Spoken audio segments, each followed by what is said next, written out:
The second part of your honors packet deals with truth tables. So what we're looking at here, a truth table is a way to help you analyze the logical truth value of a statement.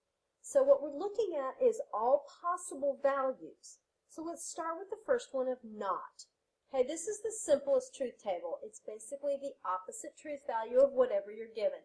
So P could either be true or false. Not P would be false if it's true, true if it's false. So that should be fairly simple. Our next one is and. And remember what we said before, for and to be true, both statements P and Q must be true. So if we look at here, we've got our four options. P and Q are both true. P is true, Q is false.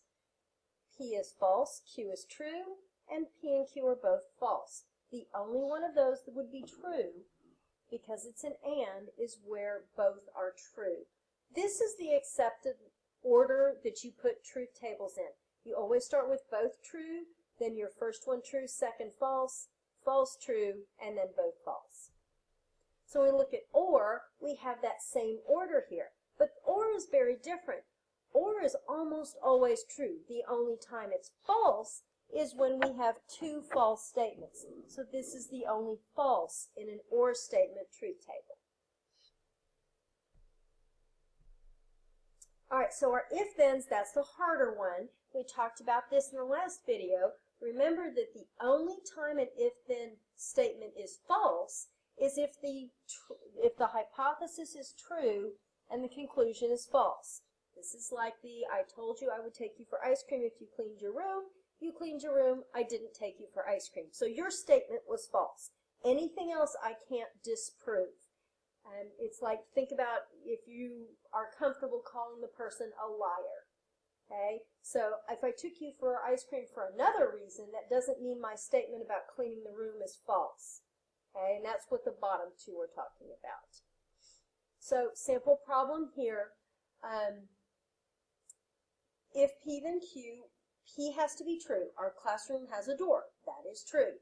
Q, which would be false, our classroom is on a boat. That is not true. So when I say with P true and Q false, then that says if our classroom has a door, then it's on a boat. Well, that's clearly not true.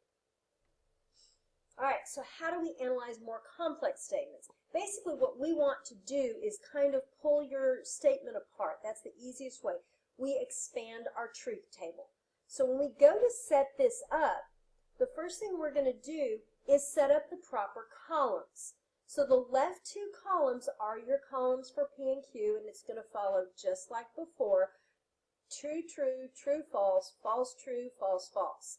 After that, we break down the complex statement, and we figure out what needs to go there. So if I have the statement not P and Q, I've got my original basic columns, and so my final, not P and Q, my final statement includes not P. It doesn't include P. So I need to change P into not P. So when I go do that, all I have to do is write the opposite truth value to my P column. So this would be false, false, true, true. This column on Q is not strictly necessary, but some people like those to be right next to each other, right before your final statement. And if you want that, you can repeat that.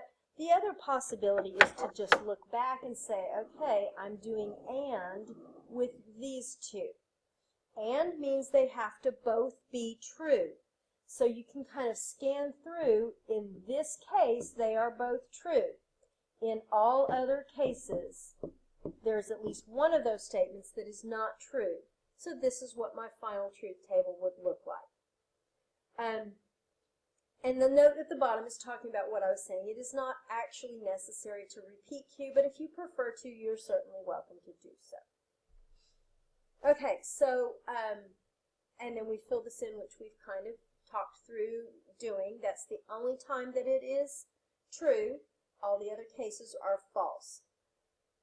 A quick check to make sure that you understand this would be to hide this completed table. Go up up to the empty one and above and make sure that you can do that before you continue. Following this problem are several problems that you will get to do to show your mastery of the concept of truth tables. These are the ones that are going to earn you honors points, so you'll need to just work through those in your unit guide, so when you turn it in on test day, all of your honors section is complete. If you have other questions, feel free to come talk to Miss Kidder or Miss Robb, and we will answer your questions. Good luck with your honors section.